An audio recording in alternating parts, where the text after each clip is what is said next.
Small tablets are really hard to come by these days, especially the good ones, which is why I'm really happy that companies like Alldocube is continuing to make such tablets, which is what you're seeing right here. This is the latest iPlay 60 Mini Pro from Alldocube. It has really good specs, a good screen, and it has some upgraded features from the previous model, and I'm going to tell you all about it in today's video.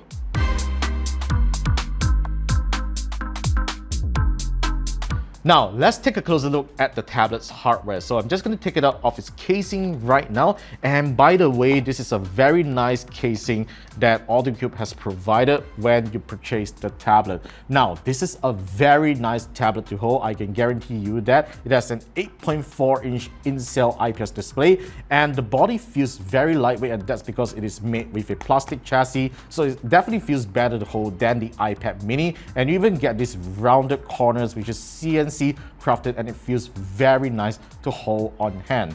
Now, in fact, this design here looks very similar to the iPlay 50 Mini Pro that we reviewed earlier on, and that's probably Alldocube simply just recycled the chassis and upgraded some of the internals right here, which to be honest isn't too bad.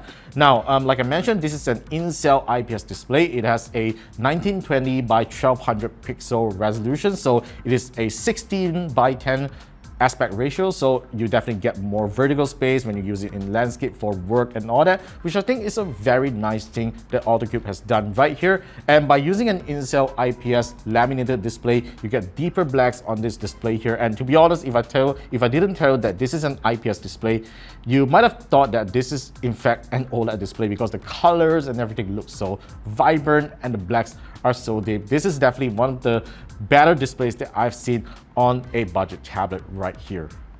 Now, despite having the same hardware design as the iPlay 50 Mini Pro, the iPlay 60 Mini Pro does not come with a 3.5mm headphone jack, which is a pretty weird decision that Alldocube has made right here. And they even advertised that this thing comes with USB-C audio, which I believe that they have included a DAC or something, or they simply just tell you to use a USB-C dongle or headphone to get wired audio. But really, I don't think this is something that Alldocube should admit, because this device here, by all means, is not water resistant at all, so there's no reason to remove the headphone jack. But what Alldocube has really improved on the iPlay 60 Mini Pro is its dual stereo speakers, which on the iPlay 50 Mini Pro, it really sounds tiny with no bass at all. It sounds really bad for stereo speaker standards. And on the iPlay 60 Mini Pro, they have finally improved the speakers, and here's how they sound like.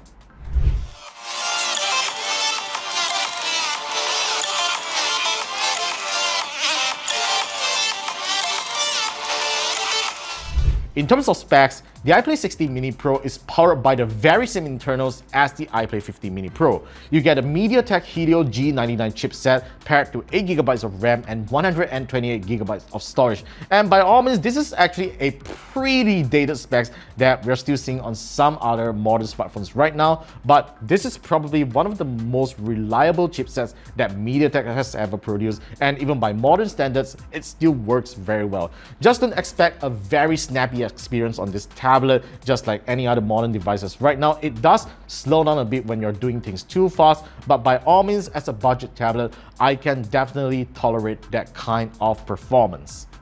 Now, Alldocube doesn't really have a track record when it comes to software updates and all that, and thankfully they have pre-installed the iPlay 60 Mini Pro with Android 14, which is considerably the latest Android operating system that you can have right now, aside that Android 15 is probably coming next year. But yeah, you're getting Android 14 on a budget tablet here, which I think is a really good thing. And as of now, the security patch update is the August 2024 security patch, which I think is really good for budget tablet standards. And I do hope that they do actually give this tablet at least one major Android OS upgrade, and finger crossed on that. And what I'm really happy here is that this tablet is finally Widevine L1 certified, which means you can watch Netflix, Disney Plus Hotstar, Amazon Prime Video in HD quality, which is something really important if you are thinking to use this tablet as a media consumption device. And yeah, you finally get Widevine L1 on a budget tablet like this.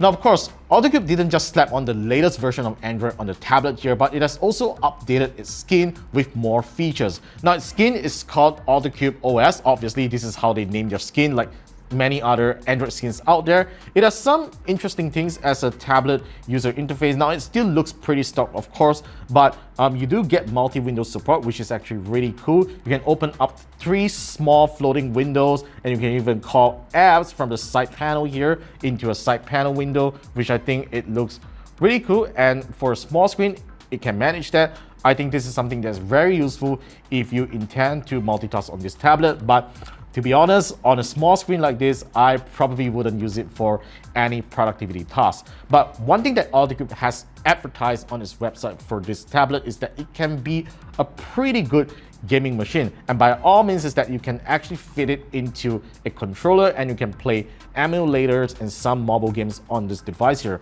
But what I've been doing on this tablet is cloud gaming using GeForce Now.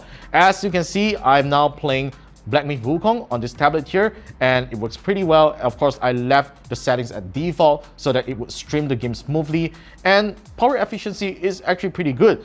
This tablet here has a 6050 mAh battery that can last for days if you're using it very lightweight, and if you're using it in a moderate manner, of course, you need to charge this tablet in a day. And in terms of charging, I'm a little disappointed that they didn't increase the charging wattage. It is still at 18 watts, which is considerably slow for charging such a big battery. But yeah, let's hope Alldocube improves that in the future. Overall, the Alldocube iPlay 16 Mini Pro is an incremental upgrade over the iPlay 15 Mini Pro. It uses the same chipset, it has the same excellent 8.4-inch in-cell IPS laminated display, but with upgraded speakers and of course, a newer Android operating system and possibly slightly better performance. So that's all my findings on the iPlay 16 Mini Pro. And in terms of retail price, this tablet retails for 889 ringgit, which by all means, it's still rather affordable for an 8.4-inch tablet considering it has so many features that's packed right inside here. But unfortunately, this is not quite the value for money tablet that it used to be, because there are more brands out there such as Xiaomi's, Redmi, Pad, SE and all that, which probably shares the same specs and a larger screen. So it really depends on how badly you want an 8.4-inch display, and considering that most smartphone screens are already so big. So yeah, it's really hard to recommend this tablet for this price, but Alldocube always does some flash sales on its Lazada page and all that, so definitely look out for that. And I would recommend that you get this tablet if its price dropped to about 600 to 700 ringgit. Right, so that's pretty much my thoughts on the Alldocube iPlay 16 Mini Pro. Let me know your thoughts in the comments down below, and be sure to subscribe to our channel for more videos coming right up, and I'll see you in the next one.